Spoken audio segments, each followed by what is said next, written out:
Good afternoon, everybody. Welcome to the I Voted for Pedro show. I'm Ted, the voted part. This is Pedro Morning. of Good Niners afternoon. DNA. Welcome. It's a Victory Monday. And how are you doing today, Pedro? I'm good. I'm good now. As you can hear, my voice is a little croaky, and that's because I am one of those people that scream at the television. And it was stressful. I don't want to go through that again. I can't go through that sort of stuff. I've got enough going on in my life to add to my football team doing that to me. But we got the win. Lots to chat about. Keen to get into it. There we go. Awesome. Well, thanks for staying alive and making it here. I'm glad to have you. I too was extremely stressed out. There were definitely points during the game where I thought that we were going to lose the game. And I woke up Sunday morning still kind of wondering how the heck we had won the game. So it was pretty incredible. Some of it was not super surprising, though, to me, because in my article I'd written, I thought it was going to be a close game, and that the more it rained, the less confidence I had in the 49ers. And really what I meant was in Brock Purdy, because ever since the Cleveland Browns game, I've been questioning his ability to be a wet weather quarterback. And a lot of that was really confirmed, especially right off the bat. He came out wearing a glove. And that's something that we had talked about quite a bit the season.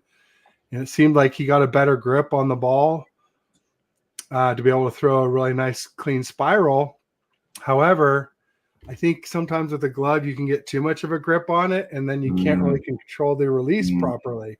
Yeah, it sticks and it hooks. But nonetheless, we'll talk about all that stuff. We got Red Jet Shell in the house, just saying hey to the chat. Got Steven in the house saying hey. Raphael 562 in the house. He says, "What's up, Ted, Pedro, and everyone?" Wouldn't be Raphael if the next chat wasn't like and subscribe, everyone. Yeah, that's a good reminder that we're streaming to both channels. So if you're on TED Talks Ball, make sure you get over to Niners DNA and give Pedro a like and subscribe. Same thing if you're on his channel. Hit me with a like and subscribe. If you're on a browser, make sure you open up 2 tabs because it doesn't, the main thing is just make sure to mute one of them so that it doesn't get confusing. But I'm just doing that actually right now so I can follow my own advice. But Pedro, I feel like I've been talking for a minute, so I want to let you jump in. Well, there's something that Raphael just said when Jennings had the Debo play. And I was the same. When I saw that happening, I was like, has Kyle lost his mind? But if you saw in the presser afterwards, and this is sometimes the problem with Kyle, and look, I'm not one to judge because I was in the fetal position, nearly the whole way. So for him in that moment, he forgot to add a bit of verbiage to that call to not give it to Juwan Jennings, and so that was not meant to happen. So anyway, I just wanted to get that in. But a little update from David Lombardi. This is 31 minutes ago. Shanahan says no fracture for Debo, but it's still hurting too much for the 49ers to know whether or not he'll be available for Sunday's NFL title. And well, they were going to do that. You knew Kyle was never going to say of course he's playing or not. He's going to make the Lions game plan for both eventuality. So whichever it is, they'll have 50% less reps going, with defending Debo or with defending no Debo. Of course. But the reason I bring it up is that the thing that we've discussed in the past is how Debo is so important to this offense in the way he creates, 2 minds for the defense. Where are we going here? Are we going to Debo? Are we going to Christian? Are we going to 3rd and 1? Are we going to BA? It's just one less of those people to worry about, which again was, I think, one of the things that led to Brock struggling some that led to the rain. But one thing off the bat I wanted to say, Ted, is that for everyone can say, and all the media, the talking heads, the Colin Cowards, the John Middlecoffs, which I watched yesterday, all saying, that are they thinking about what's happening with that San Francisco in the quarterback position? For at the time that it mattered, Brock delivered, and for me, that's all that matters. Of course, I'm worried about the wet weather stuff. That is going to be a problem, I think, for a lot of quarterbacks. It especially is for him, but he stepped up when it mattered, and that really, for me, showed a lot of maturity. I think it was great for him. It was great for us to win from behind. He was clutch when it mattered, and that is what I look for in a championship quarterback. What's your thoughts? Because I know you've got some things to say on that. No, I agree completely. I think that it was really great to see. I was one of the people saying, like, if you're going to start comparing Brock to Montana, then we need to see some more come from behind wins. Yeah, we're ready to make that kind of a comparison. So that was a nice one, despite what Keyshawn Johnson said, where he was like, "Oh, well, it's only 4 points. We need to see a comeback from behind for 14." Or whatever he said, some kind of baloney, malarkey nonsense. But no, it was a big come from behind win for Brock, for Kyle, for the whole team. People saying that the best team didn't win. I disagree. The Packers were the best team in the first half, and the Niners were the best team in the second half. And when it counted at the end, and our defense, the 2 interceptions were huge. Now, granted, Purdy threw some interceptable balls that weren't caught. That's true. But, after the Ravens game where, 3 tip balls were intercepted, when tip balls were only intercepted at a 3% rate, we even saw it, with the Ravens. Kyle Hamilton had another tip ball come right to him and he dropped it, because he wasn't playing against Brock, so he couldn't catch it, So, I think it was a big win, and it bodes well, especially since it looks like a dry weather forecast this weekend, not just Sunday, but Wednesday through Wednesday. It's possible that could change, of course. It's a ways out from now. Something could shift, but last week I was saying, it was going back and forth all week, rain, no rain, rain, no rain, and one day, when it was no rain on Saturday, I noticed it was rain on Friday and rain on Sunday. I'm like, that worries me, because if the rain on Friday is late or the rain on Sunday is early, then it could rain Saturday. And sure enough, it did. So it sucks that we have to worry about it, but it seems like, I'll knock on wood, reasonable that we shouldn't have to at least the rest of this season. And, we got a big game, obviously, this week with the Lions, who kind of like the Green Bay Packers. I think they're probably a little bit just happy to be here. They've never made it to an NFC Championship game before, so they've obviously never made it to a Super Bowl before. But they're a good team. They're a better team than the Packers. Maybe not as hot, but definitely a lot more weapons. And for me, the big thing with them is, Aiden Hutchinson is playing well lately. One of the best edges right now. And they got CJ Gardner-Johnson back, who I was really big on, laying into the Eagles when they let him go. And, I never liked him. I didn't think he was that great of a player for New Orleans, but he definitely was really good for the Eagles. And I had a feeling he'd be really good for the Lions. So that's a lot. So I'll let you run with it for a minute here. And the other thing that you mentioned this morning when we first got on was that they had signed Zach Ertz, which that's right. I think is a really good compliment to Laporta. I think Laporta's got the same hands as Kittle, even though he dropped that ball. And that was just one of those things where I think the pressure was on. You could see he turned his head because he wanted to get upfield. He wanted to get up north and south.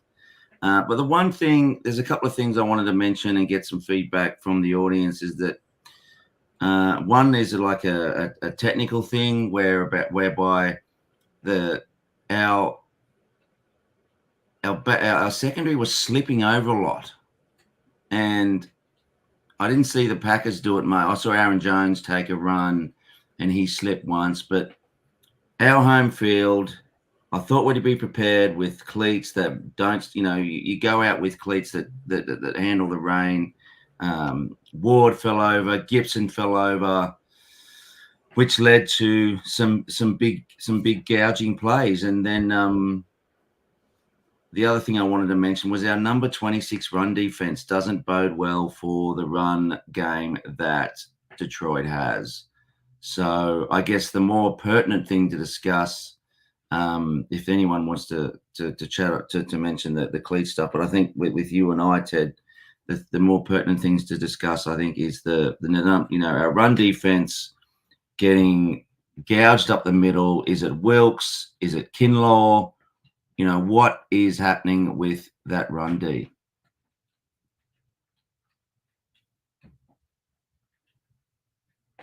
Can't hear you.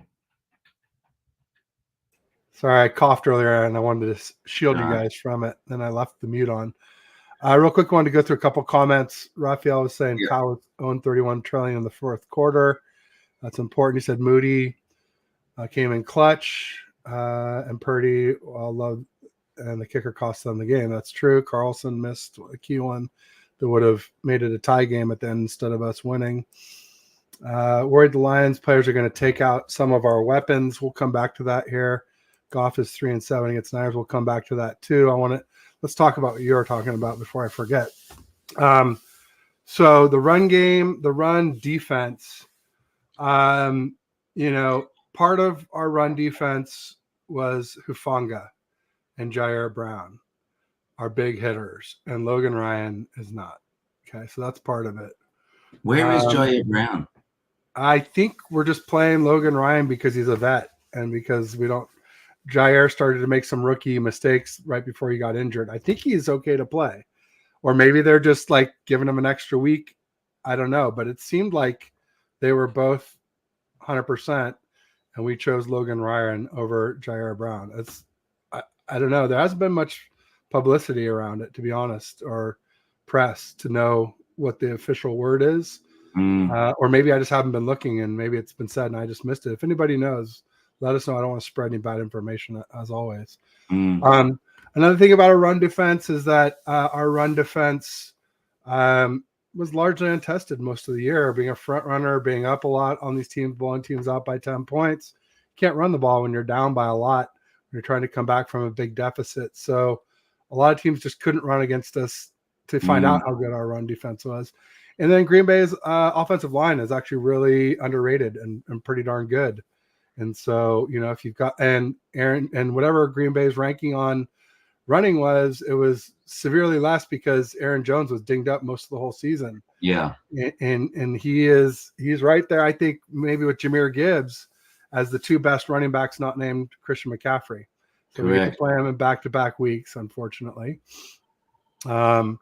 So, and then, we go through and if we make it through there, we might see Isaiah Pacheco, who's a really good running back for the Chiefs.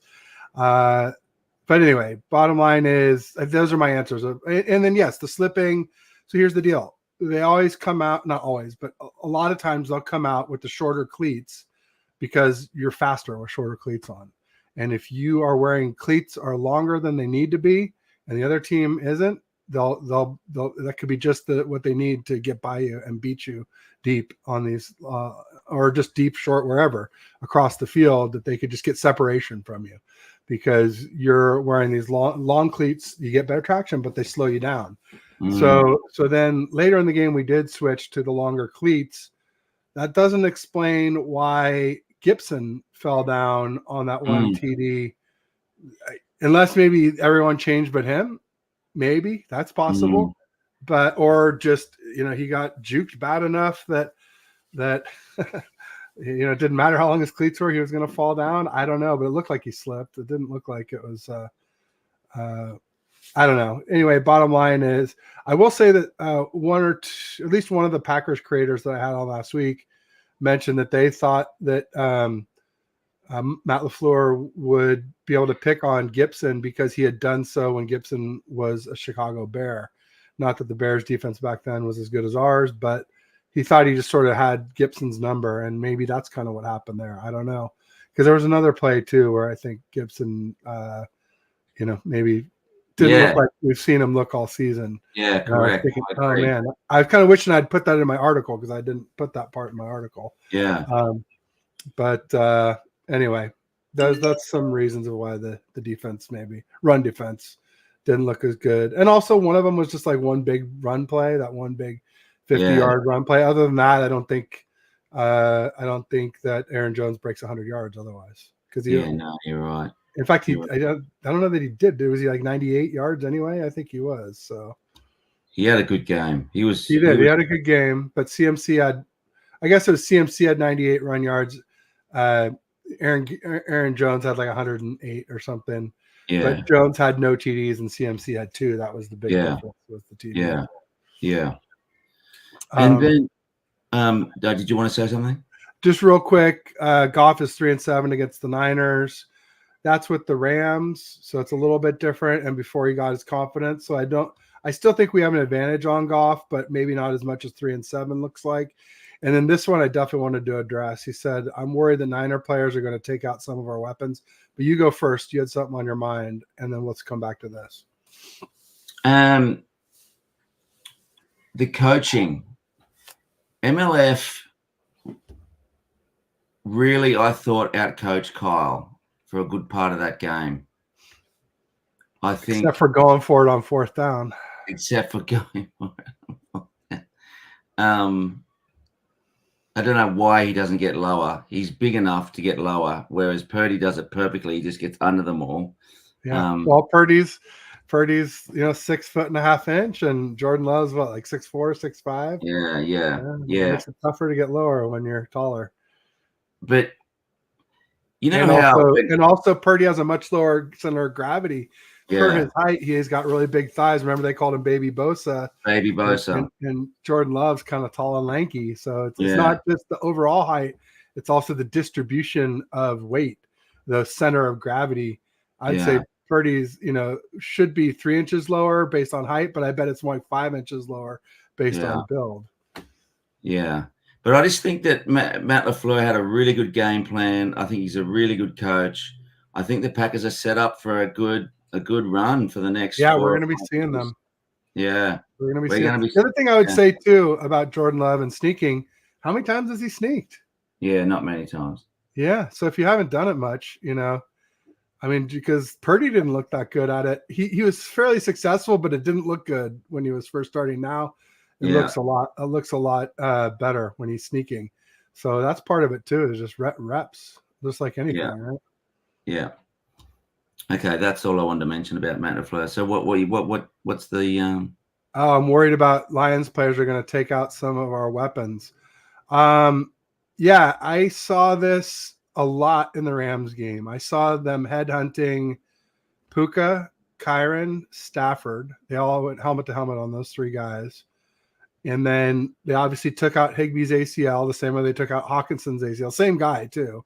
Same free safety for them. His name is always escapes me.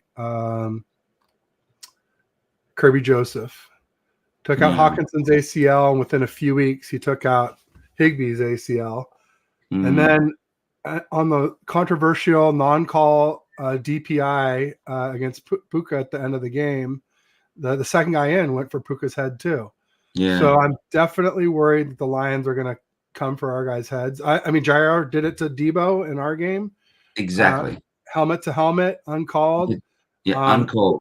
Then the Lions, I only saw it once in the Bucks game, although I haven't finished watching the Bucks game. I was behind on the Bucks game, watching it, no commercials, and just shooting through as fast as I could. Yeah. And when it got to be 14-0 with 7 minutes left, I switched over to the Chiefs and Bills. So I haven't seen the end last 7 minutes, and I'll see if there's any more there. But I definitely noticed they did it once to the Bucks running back, White. Devin White? Not Devin, that's their linebacker. Sorry. I know who you mean, yeah. Yeah. Rashid White. Something similar like that. Anyway, bottom line is, and like someone went helmet to helmet on him, and his helmet hit the artificial turf, which is very hard and unforgiving. And they said, oh, wow, that's a big hit he just took. And I was like, yeah, it was a big illegal hit, but Yeah. anyway, bottom line is I do have some concerns about the Lions being a little bit dirty. This whole biting kneecaps, been saying, I think they're taking it to heart, and definitely tearing ACLs at the very least. So that's a concern for sure. Yeah. And then what was, I just want to go back to to get your thoughts on Kyle Shanahan's, just the way he handled the game. So Olsen was saying that he can see that he trusts his quarterback because he's got him in the shotgun and all that sort of thing. How do you think he handled the game? How do you think he handled it? I thought he handled the comeback pretty well, but yeah, what would you, if you had to grade LaFleur and Shanahan's coaching, what would the grades be? I'd probably give LaFleur a B+, and I give Shanahan a B or a B-. I think LaFleur coached a little bit better.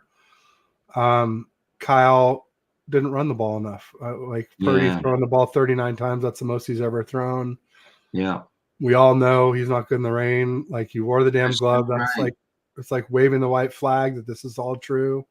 And yet, you just got him throwing the ball so much. I think there are things Kyle could have done better. But in the end, we did get the W. But I hate to say that because there's so many different ways we could have not got the W, especially if some of those interceptable balls have been caught, or if some of our interceptions were dropped the way they dropped them. We pretty for sure would have lost. So Red Jet says the only way our weapons are taken out is if us. Oh no, you mean, see, Red Jet. Anyway, you probably understand what I mean now by that statement. He didn't mean take them out like by covering them. He meant take them out by injuring them. Yeah, that's what I mentioned. You're not a pain in the neck, Rick. We like having you here. Welcome, Rick Diaz. Can you hold the fort for 5 minutes? My son, he's downstairs and he's calling me. We got comments. I'll just work on those. Yeah. Thanks, mate. Thank you. Help yourself.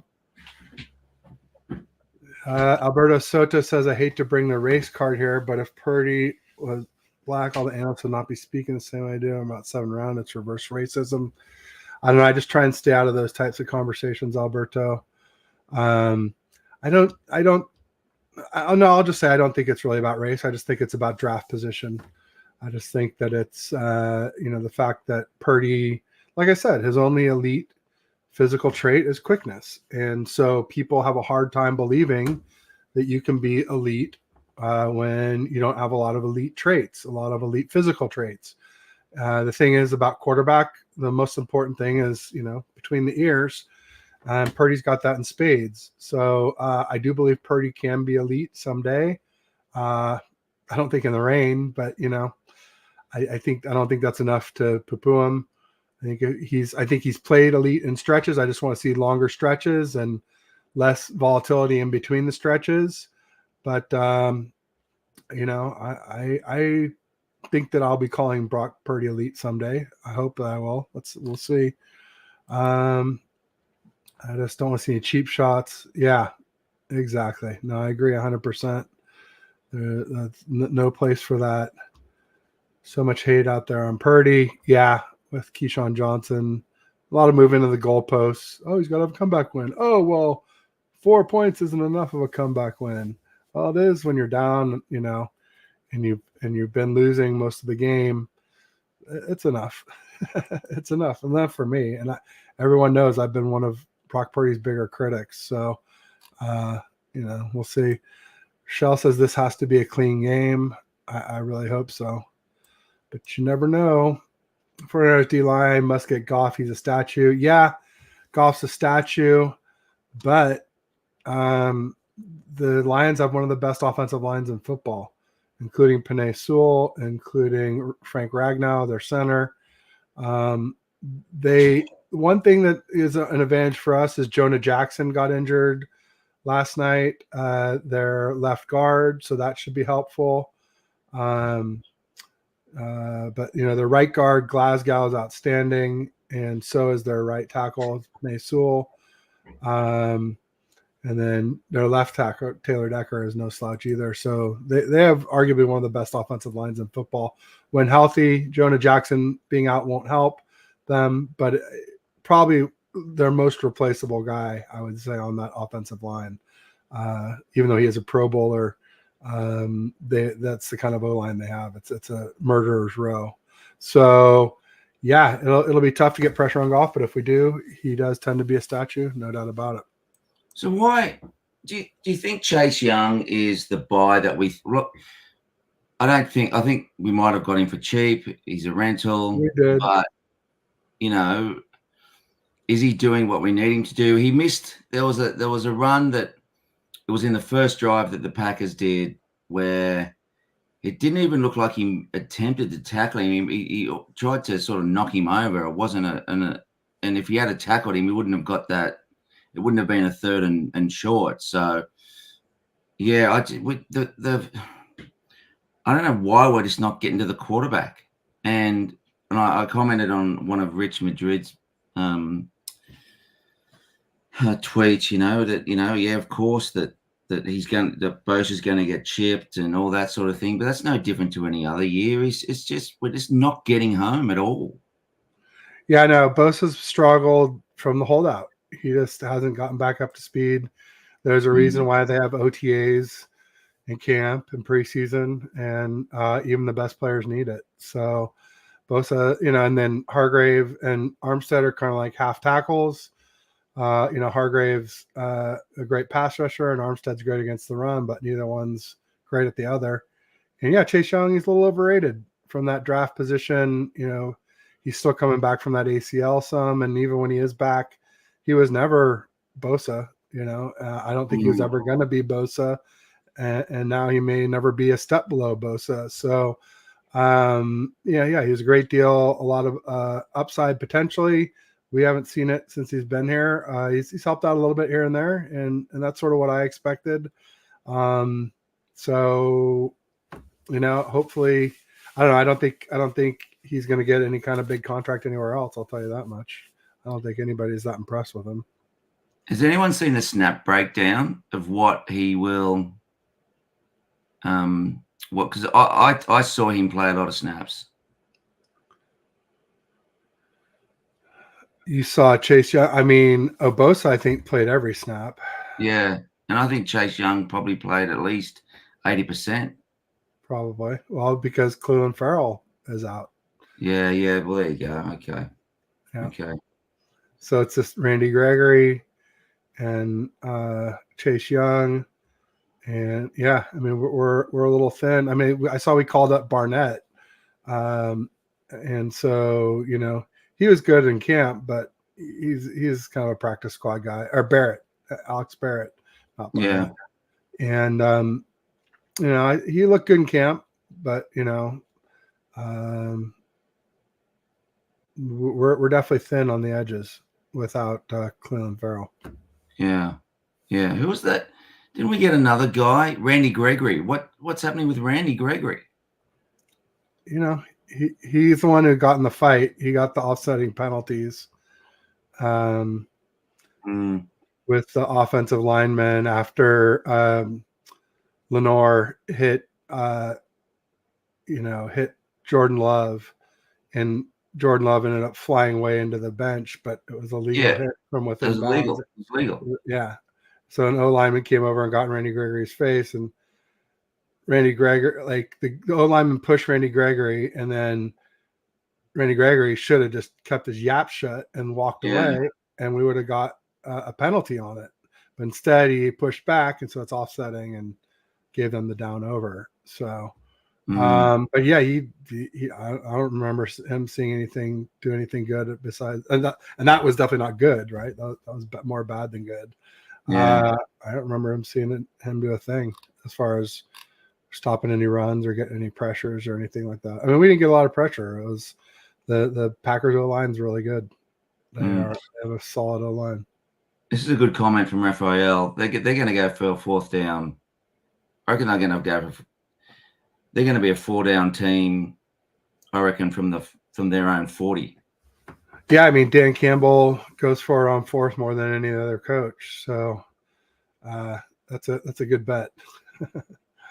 Except for that they don't play our defense all season long, so he might be a little more conservative against the 49ers than usual, but still he will go for it a lot, more than what we're used to seeing for sure. Real quick, Shell said those haters, if we go to the Super Bowl, better not show up to the parade, saying I've always loved Purdy. There you go. You get him, Shell. I did say all along I really liked Purdy. I did. Even when I was saying he was mid, I said I really liked him. You don't have to hate one to like the other. I just like Trey Lance better, but that ship has sailed, and I haven't rooted for him since he's been a Cowboy. So let's see here. Birdo was saying he won't play Sunday. I'm not sure who he was talking about. I guess he means Devo. Devo. Figured. Matt Leinart appreciates Purdy, but at least 90% of the media hate him. Kurt Warner likes Purdy as well. Kurt Warner likes him. I think Kurt can relate because he had elite weapons with Falk and Isaac Bruce and Torrey Holt, and those are the big three. Did they have a tight end? I didn't. It was like three receivers. It was Isaac Bruce, Torrey Holt, and someone else. There was a third receiver I'm blanking on. There's another guy on the ESPN panel that likes him as well. Broussard. I think he's Broussard's always arguing against Nick Wright. Oh, I wonder what Nick Wright's been saying today. Have you heard what?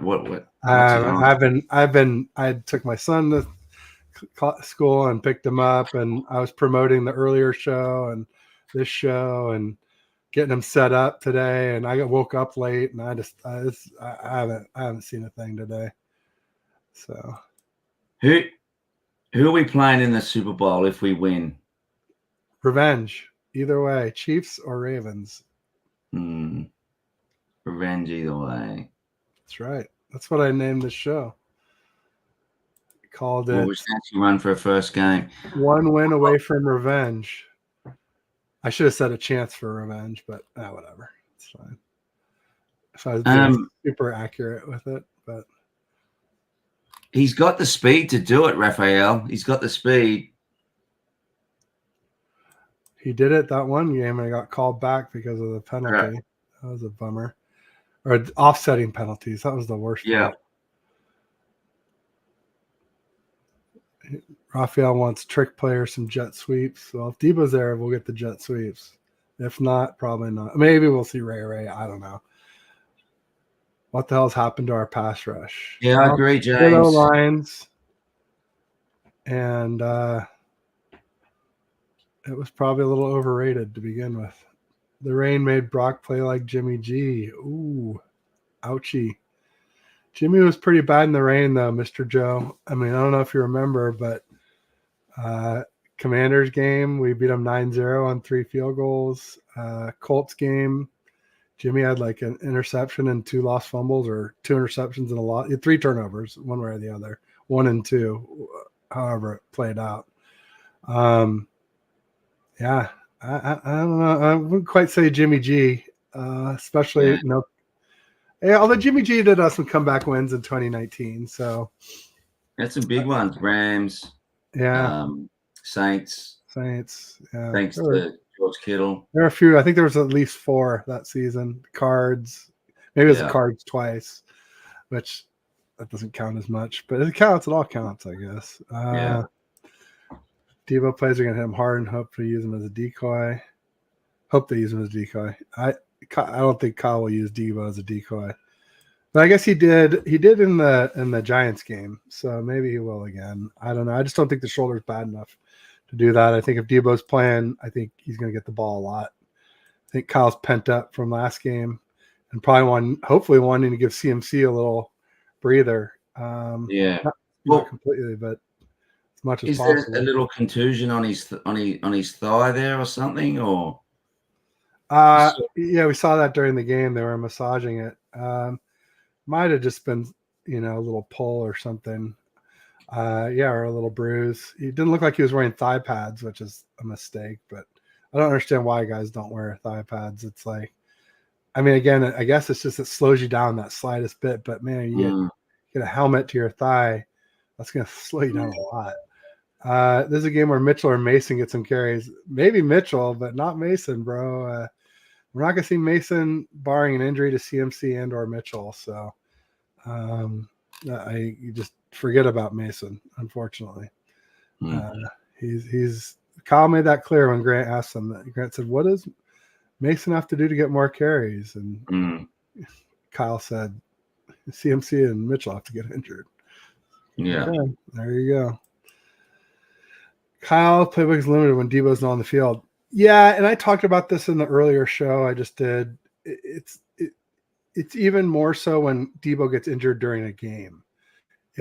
If like this week, if we game plan all week without Debo and then he doesn't play, we'll miss him a lot less than you miss him when you game plan for 2 weeks with him in practice, taking all the reps, and all of a sudden someone's coming in and they haven't had any of the reps.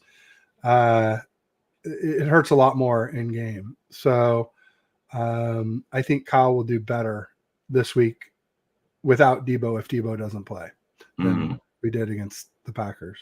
Not to mention the fact that I think obviously Brock will play better if it's try. Yeah. And I named my show Rust or Rest, Chicken or the Egg. My opinion is we were rusty. Absolutely. You've got to play football.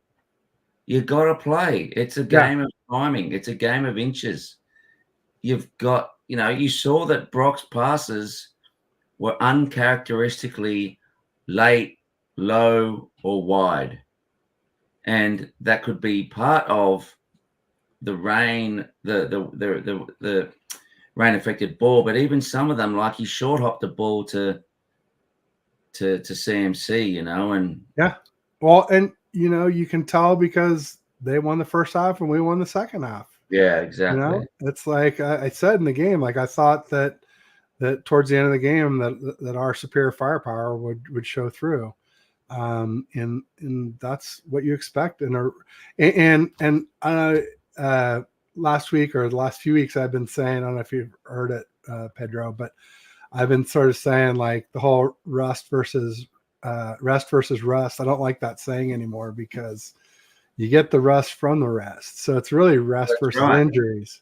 It's rest versus injuries. And I had used the Lions as a cautionary tale because they played their starters in week 18 and then they got Laporta injured, but luckily for them, he wasn't injured badly enough to miss the Rams game. And I had picked the Rams based on Laporta being out. And I found out that day that he was going to play, and I didn't change my pick back to the Lions, which I should have. But nonetheless, there you go. It's kind of interesting rest. But yeah, I think we were definitely rusty. We're rusty. The Packers were hot. Jordan Love is a very good quarterback. To do what he's doing, do what he did there with the weapons that he had, mostly first and second year weapons. It's outstanding. Now, part of it is he has a better O-line. And so that's going to make the quarterback and the weapons look better. Same thing with the Lions. Their better O-line is going to make Goff and Amon-Ra St. Brown and Laporta and Gibbs look better than they are. Whereas our offensive line, because it's not very good, it's sort of middle of the pack, maybe a little better than that, maybe closer to top 10. Nah, I think it's middle of the pack. It's going to make all of our guys look worse than they are. So hopefully Kyle will eventually invest in offensive line. Maybe that first round pick that we get back will finally go for a tackle. Because Trent Williams came out last week and said he was going to play next year for sure. Boy, he didn't look like it during the game. I'll tell you right now. Why did I say that? This is what it looked like. He was pissed. He was beat up. That is one of the things that I was at my friend's place. It's a really good setup. He's got like a little home cinema, and it's all locked up from the rest of the house, so you can't hear us screaming. And that was one of the things I was yelling out. Why doesn't Shanahan invest in an offensive line? Why doesn't he? It's been his MO the whole time. McKivitz is a turnstile. It's just the one part of the I know that we're probably playing Trent a truckload, and that limits our cash to be able to go and buy some. And I know that, and they're a bit of it. They're not dime a dozen out there, are they? It's hard to find a good. It is. You got to invest and keep investing, and you gotta hit on some cheaper guys too. You can't use all your top picks on them either. So it's tough, no doubt. But yeah, we need to invest more. It's interesting because the Packer or the Lions guy that I had on before the show was asking what are our weaknesses, and I basically said Ambry Thomas, Logan Ryan, our D line in general is a weakness compared to what we thought it would be. Feliciano's been a great surprise, but if Burford's back in there, that's a weakness.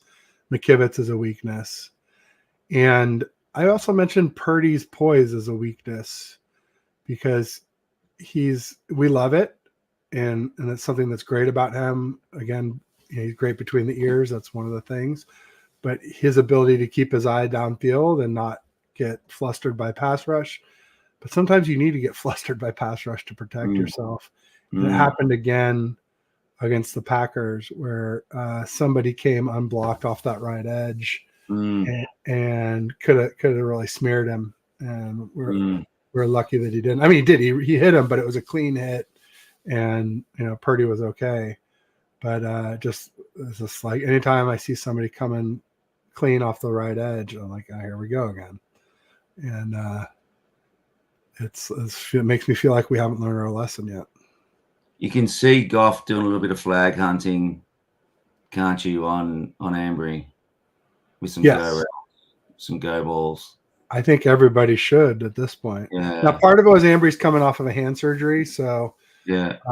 I think he'll be a little bit better this week with more practice, and just maybe it looked like it was taped or not a club, but it didn't look like he had 5 fingers fully, free. So it looked like a couple of them might have been taped together, or his hand just didn't look quite right. So maybe another week will help with that. But he sure was burnt toast on Saturday. I mean, there was like 3 giant plays. Oh my God. It was killing me. Yeah. Every time that we needed. I mean, that's another area we've been clamoring for investment is cornerback. That's right. And we just won't do it. So, well, we got Shavarius. Well, I mean, we did. We got Mooney Ward as a free agent. That was big, and he's played well. He had a big pass breakup in the end zone. But man, Lenore is the one who's been lights out in the playoffs. I don't know if you saw Coach Yak posted. Someone else probably posted it too, but Coach Yak posted it up, and it was pretty incredible. I think he has like a 14 passer rating when targeted. And here we go. Deommodore Lenore has a 19.6 passer rating when targeted during his postseason career. So if the quarterback just throws the ball away, I think they get pretty close to a 40 passer rating just for throwing the ball away. So Deommodore Demo's playing. He's playing nickel corner, isn't he? Well, I think he plays boundary in the base package. Yeah. When we have 3 linebackers on the field, and then when we go to nickel, he moves to nickel, and then we put Ambry in at that boundary, and that's when the fun begins. Yeah.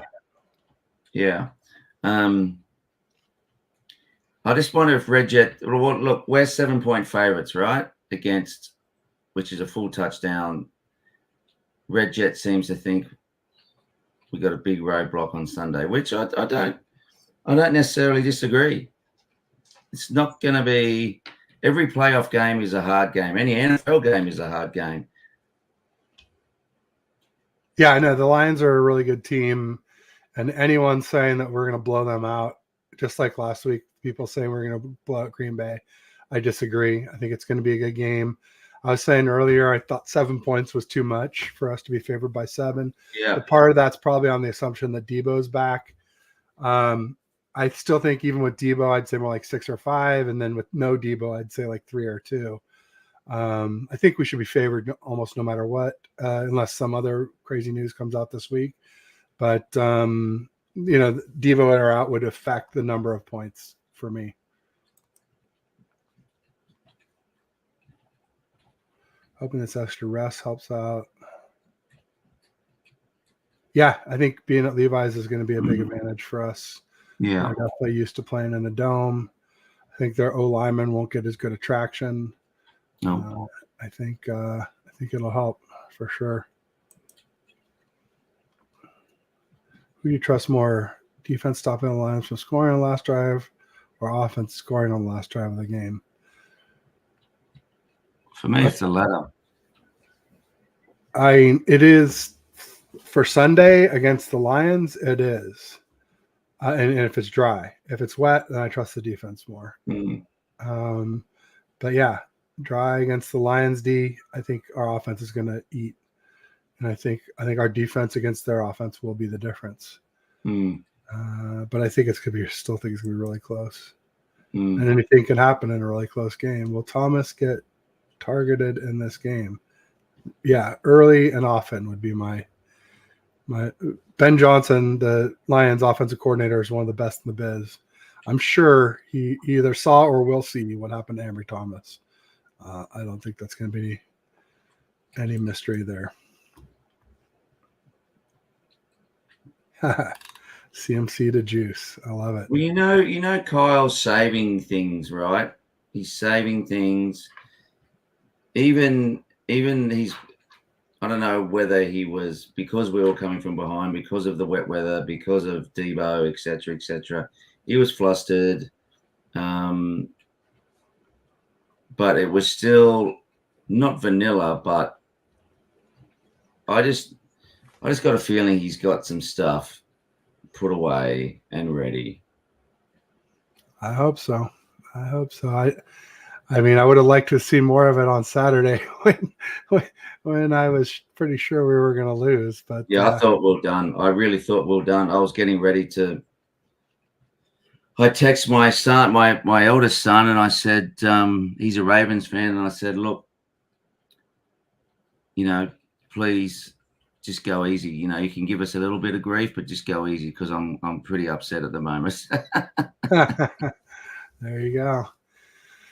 Well, it'll be interesting to see if the Ravens can knock off the Chiefs like they're supposed to. What was their? Let's see what that. 3 points.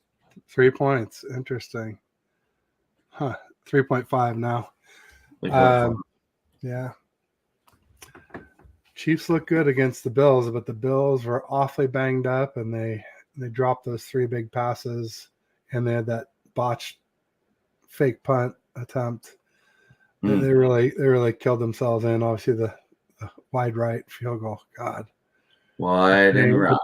The pain. I was like, and if they just missed it to the left, I'm sure Bills fans are so tired of hearing about wide right ever since the early '90s. Scott Norwood, famously, the Bills against the Cowboys kicked it wide right and lost the Super Bowl. So, have you got tickets to the Super Bowl yet, or are you not going to go? You won't go. Oh, I can't. There's no way. I can barely get time to watch games when they're on, let alone travel to and from them. Yeah. We still have the young son. He's still not sleeping 4 months in. And then I have my 4-year-old. He's turning 4 tomorrow. Ford is, so that's exciting. Happy birthday. Yeah, it's exciting. He just learned how to ride a pedal bike, and first thing he did was go hop on the pump track and start trying to do jumps. The kid's got like no fear at all. I'm just like, son, you can't go on there. You're going to get hurt. You're not ready. He said, Daddy, I want to get hurt. I'm like, all right, go on then. It's how they learn. Yeah, he's got bigger cojones than me, that's for sure. David McNiner in the house. Make sure you check out his channel.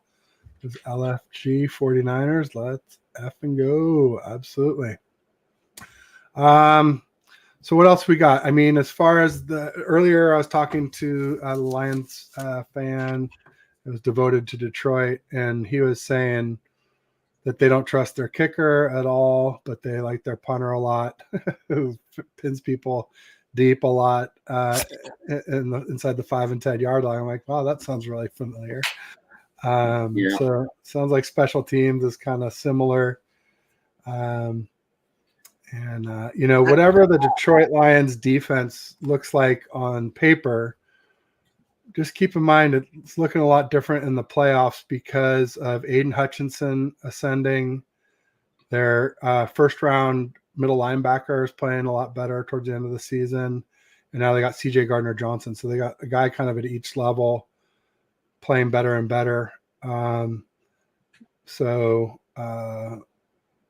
not a great defense, but they're not a bad defense either. It won't be easy by any stretch of them. And plus, if they're, like I said, hunting kneecaps, that's a whole nother story. Let's hope that doesn't happen. That field goal was going to miss anyway. They got tipped, right? You saw that, yeah? I don't know. Was it? I didn't have an opinion on it. It was going left. You thought so, huh? Huh. I thought that guy was kind of right in the middle of the line, and then it went left after it hit his hand. I don't know, but it's too short of a distance for me to really say, honestly. Unless he hooks his balls, pause. I don't know. But if that's your opinion, then I'll take yours over mine since I don't really have one. Andy, I'm just trying to check. We're also getting short on time here. I know you got. It's just Lombardi's reporting that Brock Purdy pylon has gotten so intense that his receivers Debo and Brent are posting their displeasure about it. It's just they've got to know that it's just the media doing what the media does. Right? They know that we're good for engagement, and all you got to do is slander Brock Purdy, and we'll come.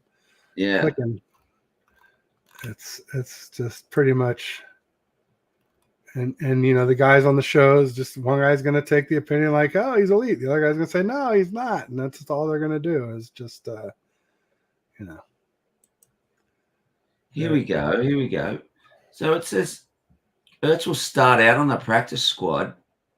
He'll play on the weekend. It's saying here, Tom Pelissero's Ertz will start on with plans to potentially elevate him for the NFC Championship game. He'll play.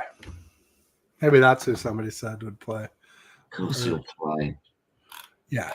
I mean, unless he's just so out of shape or it takes him so long to learn the playbook that he can't. But I think they'll use him at least in a limited fashion anyway. Yeah. Yeah. It's funny that like everybody thought he was going to go be an Eagle, or people thought he was going to go to the Ravens, and he ended up with the Lions. It's interesting. Good thing he didn't pick the Eagles, I guess. Well, it says something that he's going there, but I'm not. Look, he's a good player. He adds another dimension. But, for how long has he not played for now? The whole season? I think it's been the whole season, yeah. No. The Cards released him. It's been a while, though. I mean, I want to say maybe mid-season. And I don't know how much he played for them before they released him. Let's take a look.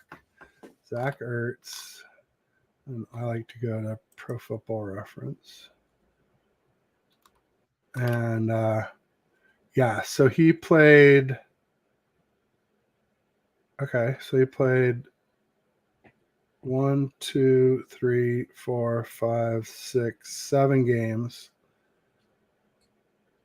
but he had like 150 yards receiving in 7 games, 1 TD. So he was not doing a lot. So I don't know. Was he fighting through injury? I don't know. I don't know all the details with him. Didn't he have an ACL recently or something? I think he tore his ACL at the end of last season or something. Yeah. So I don't know. So what? I don't think it's a huge deal to worry about, to be honest. I'm going to say that Zach. Sorry. I'm going to say he might get a catch or 2 or 3. I don't think he's going to be like, the Zach Ertz we remember. No. Just wrapping up for me here. Yeah. What's your prediction? I'm saying we're going to win the game 27-17. I haven't made one yet because of the whole Debo thing, but I'll probably say Niners 31 and Lions 24. Okay. As of right now, assuming that Debo plays. Yeah. Yeah. He'll play. He'll be fine. Needle him up. He'll be good. I think so. Right on, Pedro. Well, thanks for joining me as always. I'll say it's a pleasure. Looking forward to next week when we're chatting about the Super Bowl. There you go. Peace and go Niners. And thanks everybody who joined today.